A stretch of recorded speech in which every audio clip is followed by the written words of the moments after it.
I'm pretty unhappy right now, which is why I'm coming to you in the dark and on the floor. Although, I don't know if you can even tell that it's in the dark right now because my new camera, my new $1,000 camera is so damn good.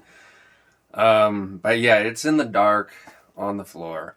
And anyway, I had a video idea this week for a simple one, so I thought I would do it now because I'm unhappy and have nothing else to do. Maybe I just want some social interaction right now, and I'm lonely. I went to see this movie a while back called Nuremberg. I saw it in the cinema.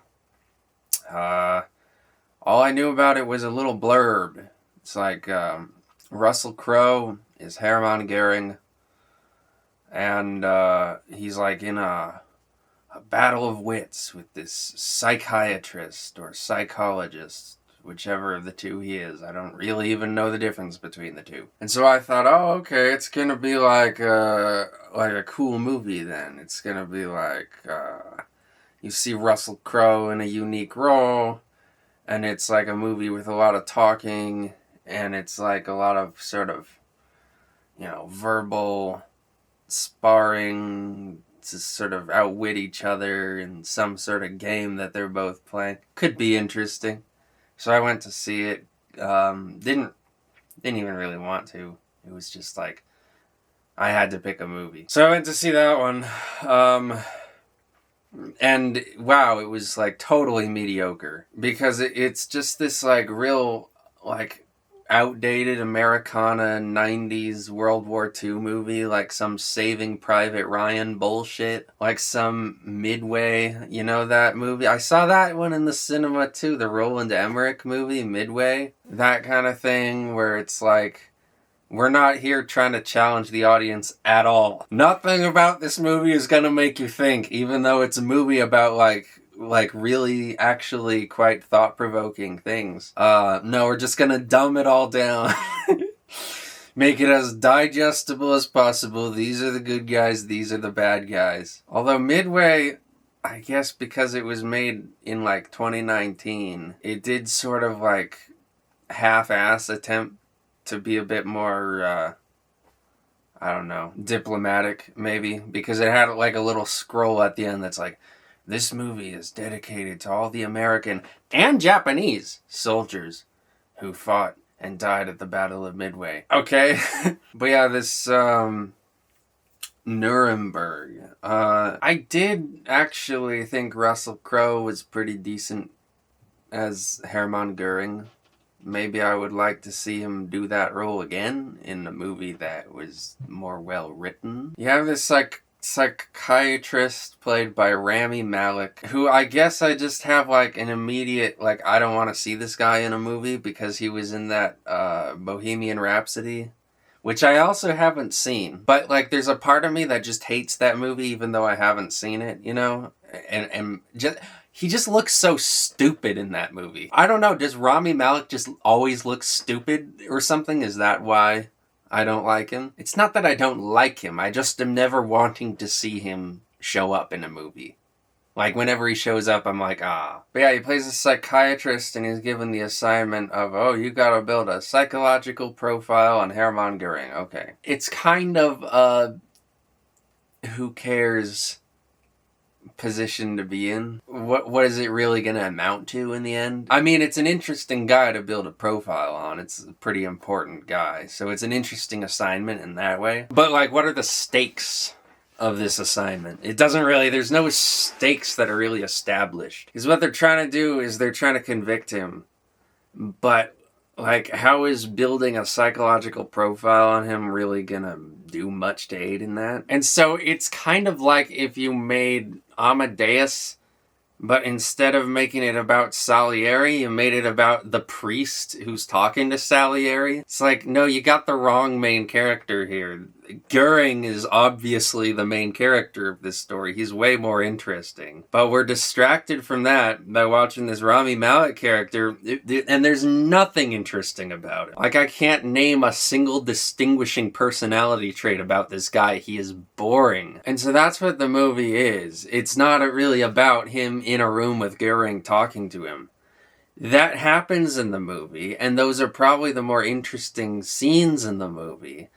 But then a lot of the other parts of the movie are just like stuff happening that's not really nothing's really happening. Basically nothing happens in this movie. The only thing that happens is they get their conviction in the end, and Goering, I guess, he gets like sentenced to death, I think. It's been a while since I've seen it. But what I really thought was stupid about this movie is the ending. Now, there are two scenes in the movie that I think were kind of smart. One scene that I actually quite like, and then another scene that it's like, okay, we're building to something, and then they never do anything with it. The scene that they're building something with is where Goering finally turns the tables on Rami Malek, and he finally actually like makes his argument, makes his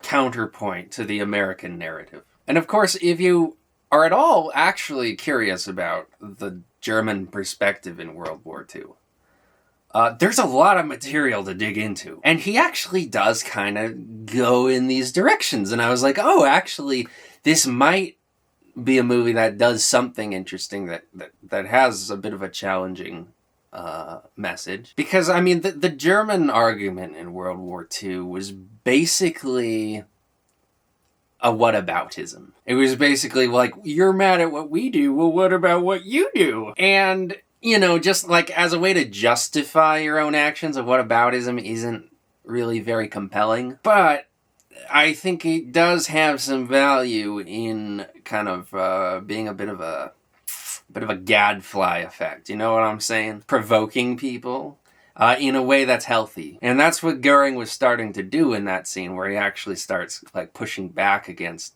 Rami Malek's narrative. Once Rami Malek is dumb enough to actually start just being a narrative humper, which is not smart for someone in his role who's supposed to be psychoanalyzing this guy, I think. So yeah, Rami Malek doesn't come across as a very intelligent character, and that's also part of the problem. Like, that movie Bridge of Spies? You know what I loved about that movie is that Tom Hanks' character in that movie is a frickin' genius. He's so smart, but he's not smart in like this cool, like intellectual way.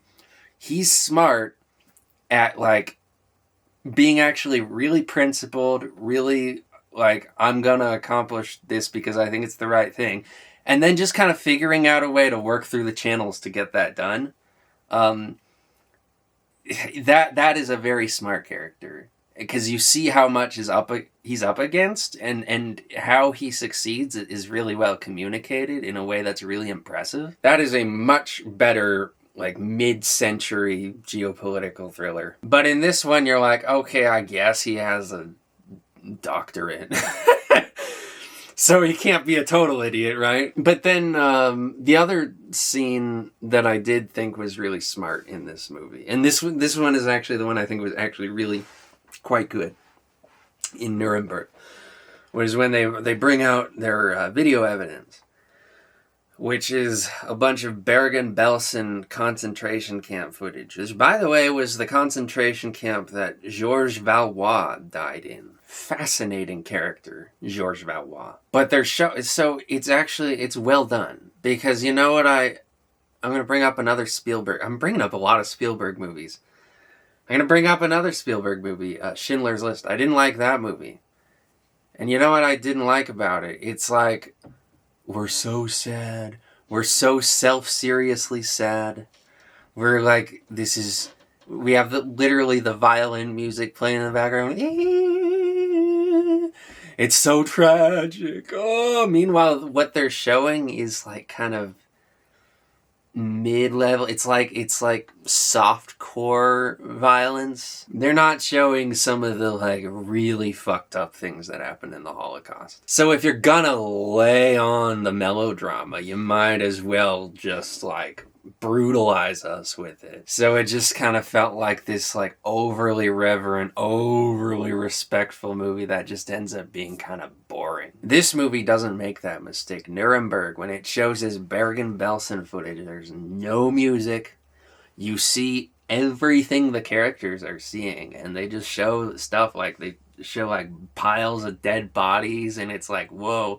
It's because it feels so real, and I guess it was real. And you see the characters seeing it for the first time, because most of these people in the room probably have never seen this stuff before. Like, maybe they've been briefed on it, but it's like, this is the real deal. And like I said, no music.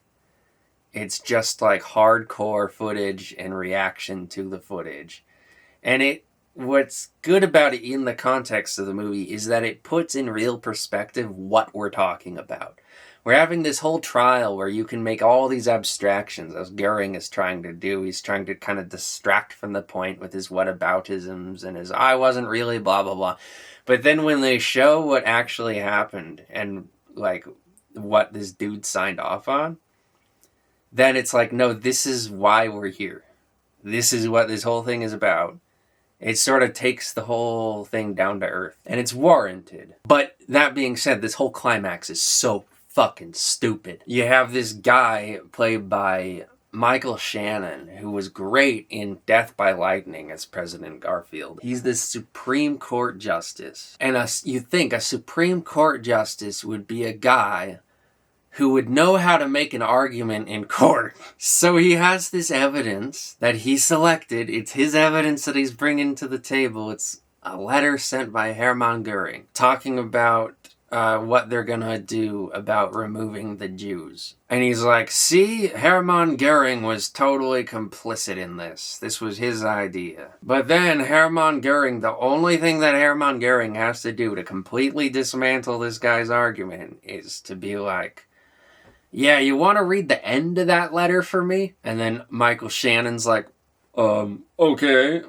And then he reads it, and it says something about immigration. Then Hermann Goering's like, yeah, well, that's what the letter was about. It was about immigration. So I don't see what this has to do with any of this Bergen-Belsen concentration camp starvation bullshit. I was just talking about immigration. And dude, it just stumps him. It just, the Supreme Court justice selected for this trial because he's supposed to be really good, right? He's just fumbling like, stumbling like he doesn't know how to react he doesn't know how to react to a guy just telling him to read the last line in the evidence that he provided, that he procured, that was like crucial to his argument. He didn't go over that possibility in his head? And then it's embarrassing, because he's just standing there not knowing what to do, and then he has to get rescued by this British guy. This British guy comes in, and he's like, okay, let's just make this frank as Frankenstein. You were Reichsstatthalter during the entirety of the war, were you not? And he was like, yes. And he's like, case closed. Like, it couldn't have happened without your approval. Which, honestly, like, is not a bad argument, but it's a total non sequitur. It has nothing to do with what they were talking about. So basically, Michael Shannon just completely face plants. He falls on his ass. He embarrasses himself and his whole country. And then this British guy just decides to take the reins from him. That's what I got from this scene. With an argument that isn't even impressive. Like, that's just the most obvious argument you can make. What the guy was Reichsstatthalter during the whole... That's like the argument number one. You don't even make that during, like, cross-examination. That's the phase they were on. You don't even make that. You start with that. You lead with that, you know? The judge says that before anything, you know? Like, that. This is not like a case-winning argument. It's like they're trying to manufacture these stakes that didn't even exist in the real trial, because, like, what tension was there in the trial? What, was he gonna just get a slap on the wrist? And then to add further insult to stupidity, somehow Rami Malek is the hero at the end of the movie, even though he contributed nothing. Like, the movie is trying to make this case that in the end, Rami Malek pulls through for them, and he's like, alright, I've built this profile on Goering and I'm giving it to this British guy and he's gonna use it as the smoking gun. Nothing was, like, the profile wasn't used in the slightest. There was no insight that Rami Malek came to that everyone didn't already know. And somehow he's the hero in the end. So yeah, really, really stupid movie. Did not like it.